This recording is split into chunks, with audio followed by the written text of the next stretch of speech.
G'day folks, transmission time. As far as the transmission damage, the only real bad part that facilitated a complete teardown, like it's an old tranny, it's got some normal wear to be expected. The worst part was the intermediate clutch pack, so at the very front, right in behind the front pump, is your second gear. There's one friction disc with plenty of friction material on it, and then there's nothing. No friction material at all on that one. No friction material on this one. When you look at them, they've been steel on steel for a while. Other than that, all the other friction packs that I pulled out were there, decent condition. You can see there's lines on them. If the lines are gone, then they've worn quite a bit, or if they're starting to chunk off, like they're losing their glue to the steel plates. But all in all, the rest of this transmission is actually in pretty decent shape. Again, normal wear. It's an old transmission. Okay, so I got my case up here. I'm just going to knock out the case bushing here in the back.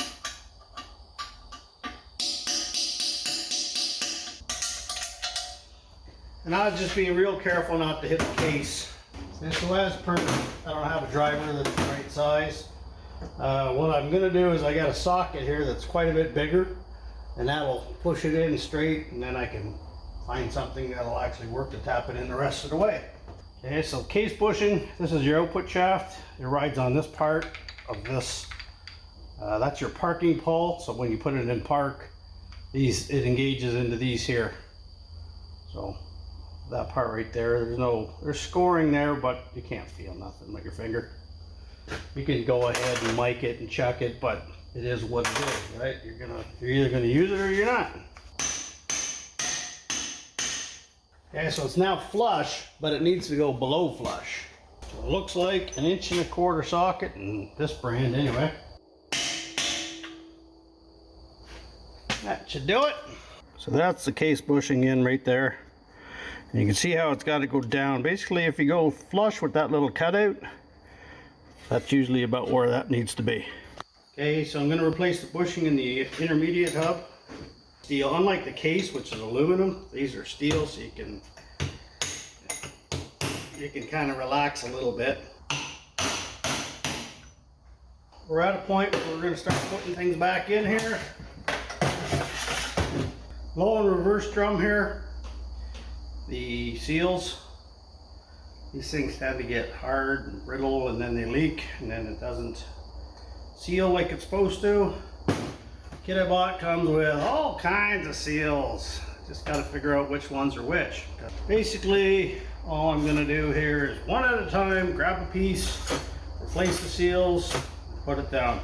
Petroleum jelly, Vaseline, helps make them go in, and it dissolves with the fluid. I cut my nails, mistakenly cut my nails. So just one at a time, pull them out and replace them. Pull it out, go through your pack and find the one. Okay, so you got two outer ones and then you got an inner one here. Okay, it kind of pays to buy a good kit, because at least you know everything's included, instead of pulling that seal out and then realizing that you don't actually have one to put back in. You got to put the old one back in, and then you risk damaging it in the process. Here on the other side, you got a lug. There's a spot in the case that lug has to align with. That make sure that parking pole is lined up. Okay, so plenty of lube here. Okay, so that lug is almost, if you're looking at the transmission, it's almost 12 o'clock, slightly off center to the right.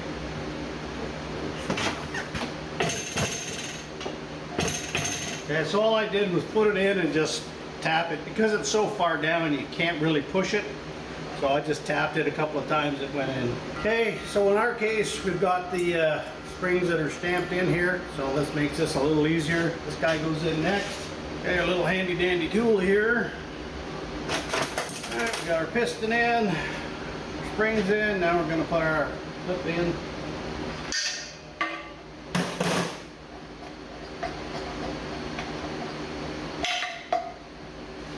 Last we need that tool.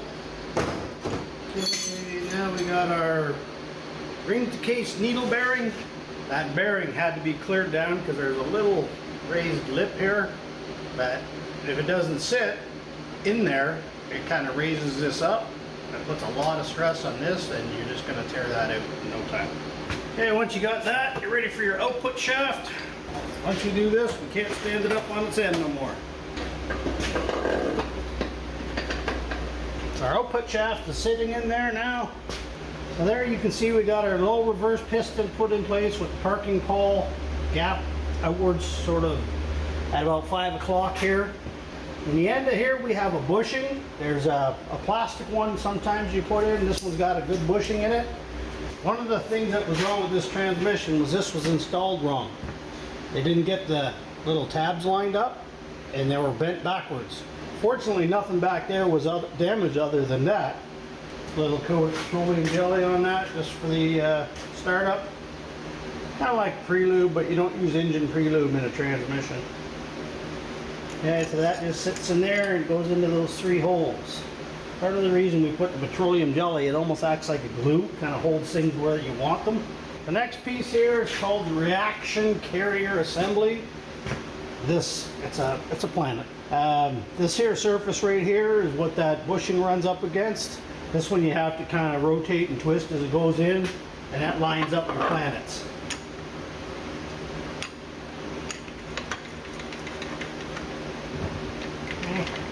Just like that. Okay, so now we're ready for our low reverse clutch packs. They've been soaking over there for about 25-30 minutes. Just if you don't pre-soak them, you're fixing to tear up some clutches. So always pre-soak your clutches in ATF. All right, I got new plates with my kit. So I'm just lining them all up here. Starts with a steel. There's got to be gaps. You can see here, big gap, smaller gap, and then these are another small gap here. You just need to line all that up right. You can't really screw it up. It won't go in any other way. Now we're just starting dropping them in. The frictions can go in any way. Just got to make sure you put the cogs in right. And you go friction, steel, all the way out. Okay, anti-clunk spring goes down here in the large gap, sort of bottom right. And so like this, and just like that. Okay, and that just sits down in there for now.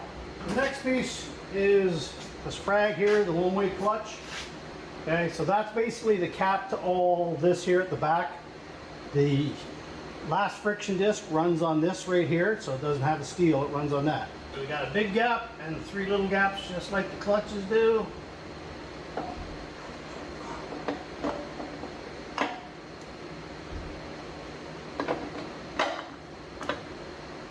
It goes in like that. So what the old timers used to do is they would stack a dime in there, put it on, put your clip in. If the clip went in with a dime, then you had enough clearance, and you pull it out and take the dime back in. Okay, so you got your two clips. The bigger one is the one you want right now. Now you can go ahead and put your clip back in. Now you want your gap at that anti-clunk spring. That clip is in. And at that point, nothing should be falling out. Okay, here we got a 4-tanked plastic washer, spacer, bushing, whatever. Okay, and that locks into the race, just like that. And now we got our sun shell, and that just slides in over the shaft.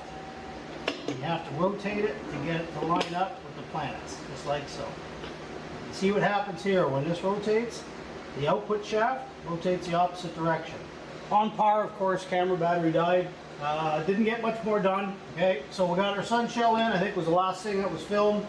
Our output carrier goes on. It's just a planetary gear. It's got 4 planets, and it goes over the center spline. And then there's that clip that you put in. Okay, the clip actually goes in a lot easier than it comes out, just because it's.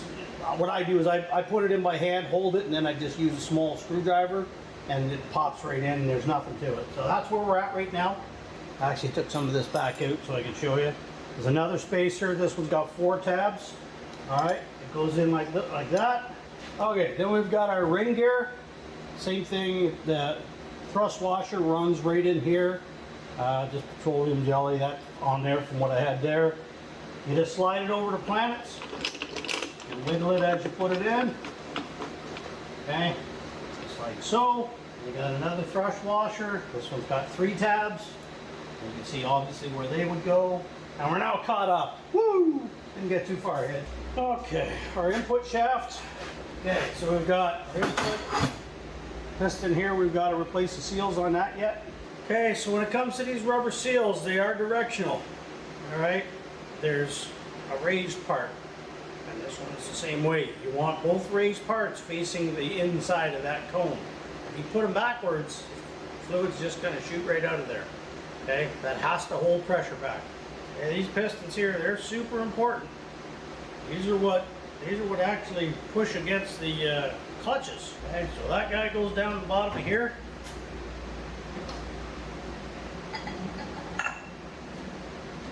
Okay, you can see all our springs are in there, and they just sit in there. You're going to be short too on this and this. That's just the way it is. They're not all filled. What I do is I make sure I just have them opposite of each other. Then you got a cap for each. Compress that, put in our clips.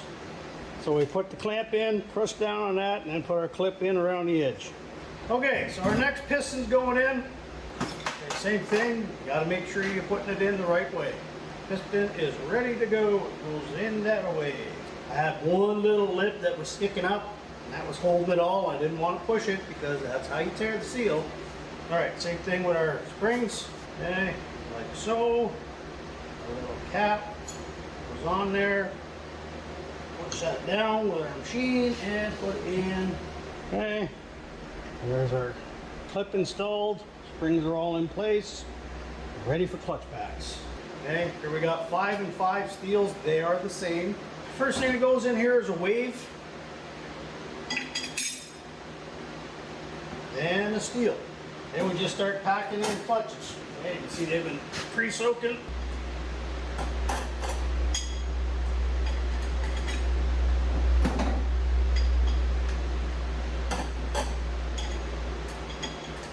And then your thick jobby here goes in on top.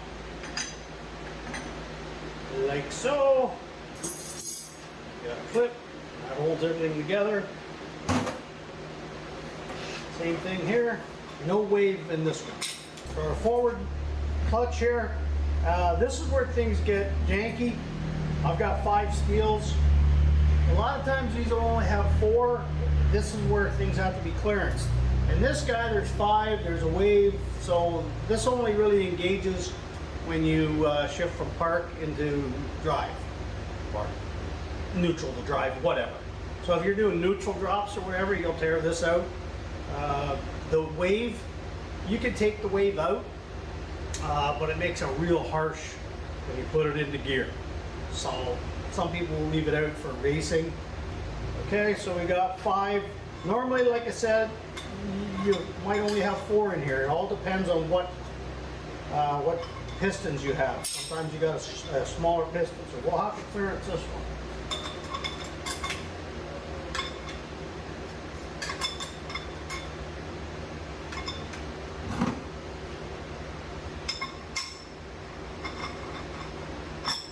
And our lock ring.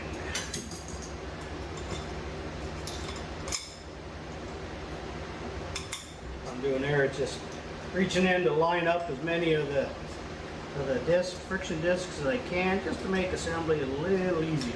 So this clutch pack goes on the end of the input shaft clutch pack. We need a roller bearing here. Put that guy on there, point the lip goes up. Okay, now this guy with our sprag, it goes on top. Just keep wiggling it back until it goes solid, and you can see it's flush right there. Make sure that's solid. If it's not on all the way, you'll hear it. It'll sound completely different. Okay, so this kit comes with a new plastic button for that output shaft end that rides here. Okay, we've got a good bushing, so we're going to leave our bushing. The idea here is these clutch packs here now have to line up with the outside of that outer right there. Okay, so they all go into that. This is where things are fun. You got a hole in your table. It helps to have the case sitting up like this. I don't have a hole, but what I do have is the end of the table and some bolts in the back. Okay, so I'm just going to hold it up like this. Grab the end of the input shaft.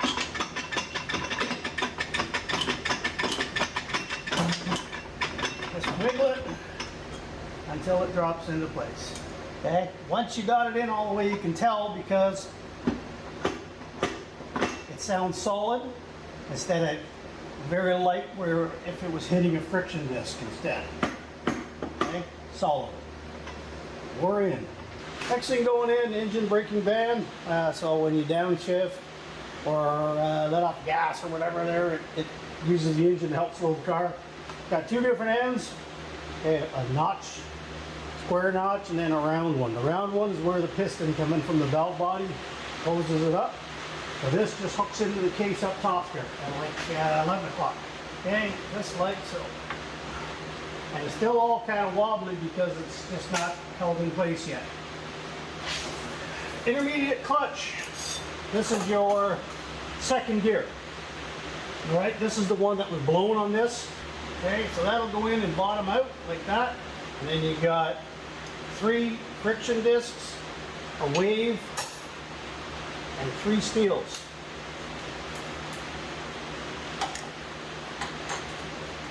This is what holds, sort of holds everything up like you want it to. Just like so. Alright, last thing is the wave goes in up front. And then your front pump goes in. So there's the guts assembled. Now we're going to go work on our front pump. Okay, so no glaring issues with the pump. There's some marks. I mean, it's an old transmission. It's going to have them. Okay, new bushing.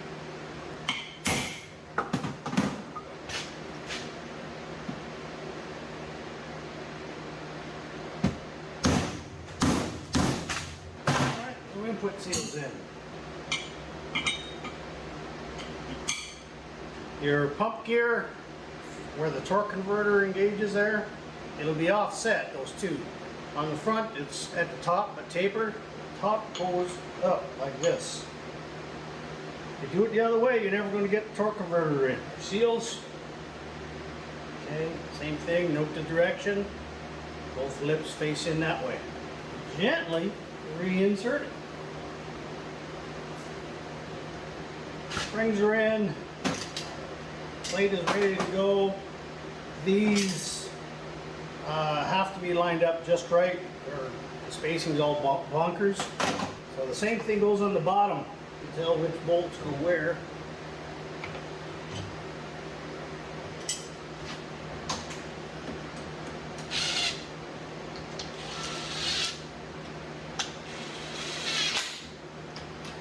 Now they sell a tool that you wrap around the outside that lines this up.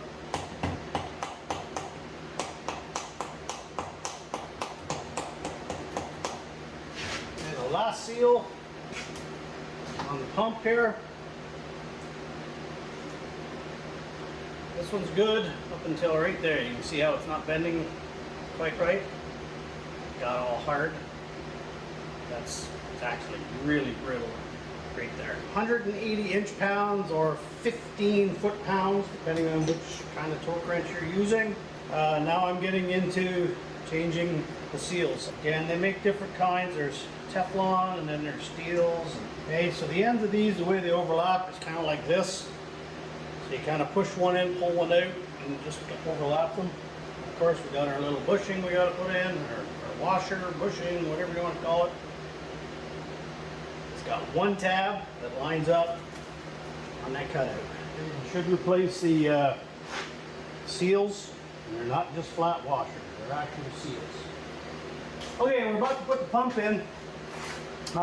They're kind of annoying to line up. So what I did was I took some long 5/16 bolts, I think they're 3-inch, chopped the heads off, and just put a slot in so that I could use a straight screwdriver.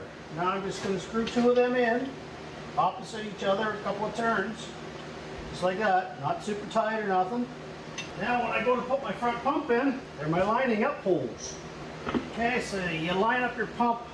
These three here right close together are usually at the bottom. Just like that. Should be able to start our regular bolts. Yeah, I screwed up and forgot the gasket. I'd have been pretty bummed if I got that in the truck and then realized that I forgot the darn thing. Getting into the valve body here, I already got the accumulator in. Nothing to that. And I put the parking ball bracket back in and tighten those bolts down. Everything I know, check ball here, take out this one and this one. This guide that I got with this kit is telling me to put that one in and leave this guy out. This doesn't make sense to me. I've never seen that before. So our plate here, these are the holes normally here that you would drill out. These are already drilled. We can go ahead, put our plate on. Now we don't have to worry about the check balls falling out. So those studs just make it easier. It holds everything in place while I'm working here. Put another gasket on. I've never actually used one of these with this oil passage plate. And that, I guess, is the reason why the check balls are slightly different than what I'm used to. What this plate does is it goes underneath your stiffener and it connects these two holes via that slot. So you basically created a new oil passageway. The bolts in here loosely to hold things in place. Okay, I had to run to town. I broke the clip on the piston here getting it out, so I had to go get one. This one's got the full shift kit. I replaced all the springs for the boost valve. All the shift valve springs have been upgraded. Okay, so your manual shift valve here. Okay, little S-clip for your manual shift valve, and you just kind of line that up in the shift lever.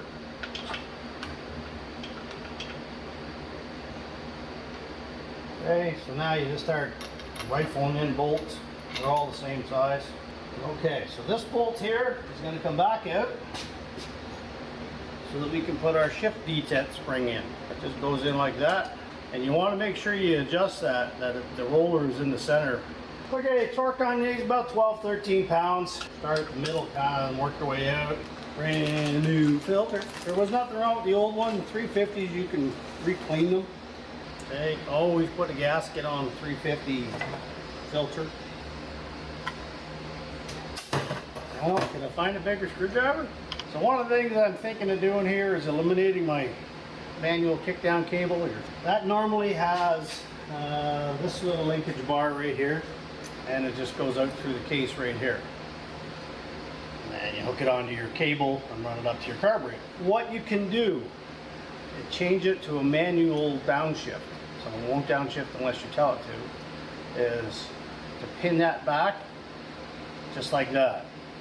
There's a two-stage spring in here. So you got the first spring, which you can feel is pretty light tension, and there's a second one. If you pin it back to just where it's starting to touch the second one but not pushing it, that gives you manual downshift control. If you put it too hard and it's holding down, your transmission won't shift. And some guys will weld out. You can TIG weld the valve so it just doesn't move ever. If you're looking for a less permanent solution, you take your wire, pin it back, and just bend it around this bolt and then tighten that bolt back down. So I went with Summit Racing aluminum oil pan. Nothing fancy to that. Governor's in, governor covers on. Speedometer gear back on the output shaft. Tailstock, new seal. It's getting pretty complete. I'm going to go ahead and put the piston here in the right side. That thing there, what it does is it softens up your 1-2 shift. So it's not slamming into second gear. Even with the shift kit and everything that we've done with the valve body, we still left that wave in inside the transmission to soften that second gear hit. If you're not happy with how hard it's shifting from into second, you can always take this spring out and run it with no spring at all. Get it to actually go in here. There we go. Put our little O-ring in there. We're going to lube the heck out of that because that's real easy to tear that thing. Another piece I forgot to paint. Oh, I'm so bad. What you want to do is put that in on an angle. Hold it with your hand here and just top it in like that. And push that spring. Make sure your clip is in all the way. Okay, so the modulator, just a little O-ring seal. One of the last things we've got to deal with here is the vacuum modulator and the modulator valve. So they sit like that. There's two holes here and a hole in the end. You want to make sure that those are clear. All right, nothing to it. Push the part with the hole goes in first. In this case, this one's an adjustable modulator. What it is, there's a little screw in the end here. And if you turn that screw in, it makes your shifts later. So you'll be revving up higher, then shift. Okay, so that just goes in the end. And it pops in past the seal. And then there's a clip that holds it in.